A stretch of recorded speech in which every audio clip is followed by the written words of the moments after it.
संतांचे होणे म्हणजे त्यांच्या आज्ञेत राहणे. मी जिवंत राहावे हे जितके जरूर आहे, तितकेच परमात्म्याची ओळख करून घेणे जरूर आहे. जगात नावे ठेवीत नाहीत कोणाला. परमार्थाला वाहून घेतले तर प्रपंच नीट करीत नाही म्हणून नावे ठेवतात. तिकडे लक्ष देऊ नये. मनाच्या विषादाला कारण एकच असावे की मी अजून भगवंताचा झालो नाही. जो भगवंताच्या इच्छेने वागतो त्याचे चांगले होते. भगवंत ठेवील त्यात समाधान मानून राहावे. भगवंताचे रूप आनंदमय आहे आणि सृष्टीचा क्रमच असा आहे की जो माणसाला आनंद प्राप्त पोहोचवित असतो. अत्यंत दारिद्र्याला सुद्धा आनंदाची जागा असतेच. आनंदाशिवाय मनुष्य जगणे सुद्धा शक्य नाही. मी मुळीच आनंदरूप असताना मग दुःखाचे गाडे आले कुठून? मला दुःख होते ते माझे कुठेतरी चुकते म्हणून. मी चुकलो का बरोबर ही शंकासुद्धा मुक्ताला येत नाही, कारण तो आणि देव एकच असतात.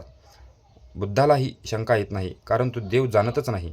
सर्व काही मी करतो आणि देव नाहीच म्हणून म्हणतो. मुमुक्षाला मात्र ही तळमळ लागते. जेव्हा ही तळमळ तीव्र असते तेव्हा संतांची भेट होते. काही पूर्वीचा ठेवा असल्याशिवाय अशी तळमळ लागणार नाही. आपण संतांचे होऊन राहावे. त्यांचे झालो म्हणजेच त्यांच्याशिवाय आपल्याला कोणी नाही असे वाटले पाहिजे. संतांचे होणे म्हणजे त्यांच्या आज्ञेत वागणे. ते सांगतील तसे करावे. ते वागतील तसे नाही वागू. सत्याची संगत धरली म्हणजे सत्संगती मिळते. कशाची आसक्ती न धरता जगात वागणे हेच मुक्तांचे लक्ष. हवे पण नाहीसे झाले म्हणजे मग दुःखाचे कारणच राहत नाही. जिथे तुम्ही राहता तिथे सद्गुरू आहेतच असे तुम्हाला वाटते आणि समाधान होते. ही संतांची खरी कृपा होय. श्रद्धेने जे काम होते ते तपश्चर्येने होत नाही. आपल्या गुरूंनी सांगितल्याप्रमाणे वागणे हाच आपला परमार्थ समजा. गुरु म्हणजे साक्षात परमात्मा. त्याची आज्ञा पाळणे हीच आपली तपश्चर्या. याहून वेगळे काही करण्याची गरज नाही असे न वाटावे. माझ्या मनाचे विकार जात नाही असे चांगल्या माणसांना सुद्धा वाटते, पण ते जात